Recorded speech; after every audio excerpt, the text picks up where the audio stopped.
The major move by Russia's neighbor Finland. After years of neutrality, it made moves today to join the most powerful alliance in the world, NATO. In a statement, the president of the country said NATO membership would strengthen Finland's security. Finland must apply for NATO membership without delay.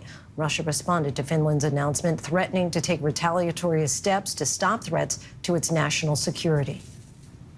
With us now to discuss Finland's announcement that it hopes to join NATO is Lieutenant General Douglas Lute, former U.S. ambassador to NATO. General Lute, thanks so much for joining us.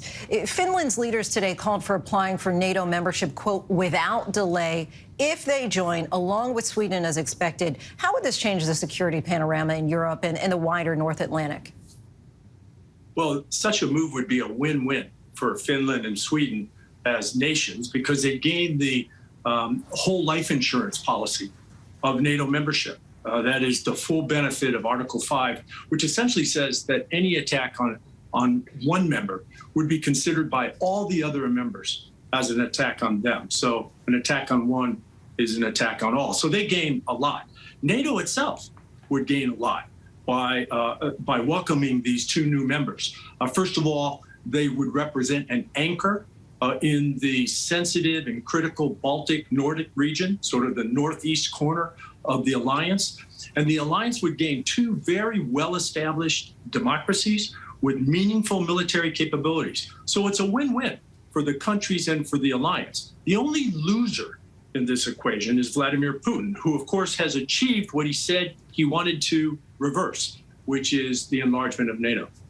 On the same day as Finland's announcement, former Russian President Dmitry Medvedev posted on Telegram that NATO, by sending weapons to Ukraine and training its troops, is increasing the chances of a direct conflict between NATO and Russia, risking what he said, quote, would be a full-fledged nuclear war. What do you make of those comments? Well, first of all, the United States and others who are helping Ukraine are actually following the precepts of the UN Charter all the way back to 1945, which says that every country has a right to defend itself, and the UN members have the right, in fact, the responsibility to help them in such a defense. So we're completely in the right with regard to our support in Ukraine. And furthermore, the U.S. and our partners who are supporting Ukraine have taken careful steps not to overdo the support and not to provide provocative levels of support, but rather to give Ukraine the required capability to defend itself.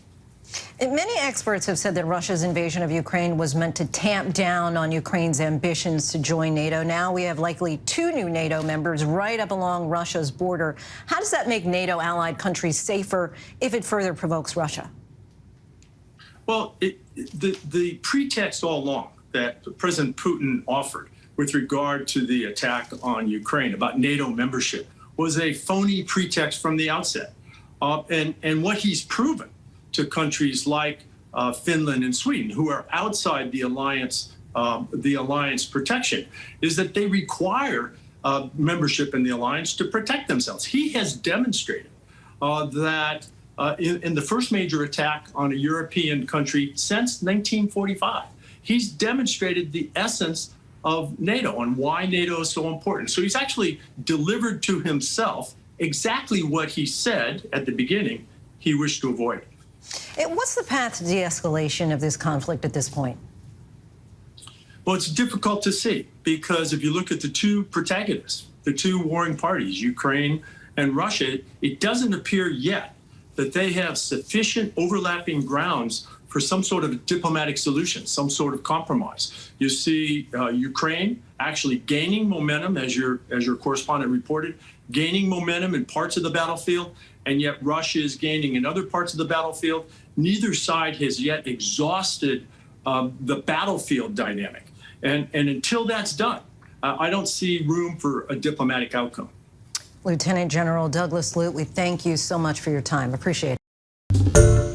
Hi, everyone. George Stephanopoulos here. Thanks for checking out the ABC News YouTube channel. If you'd like to get more videos, show highlights, and watch live event coverage, click on the right over here to subscribe to our channel. And don't forget to download the ABC News app for breaking news alerts. Thanks for watching.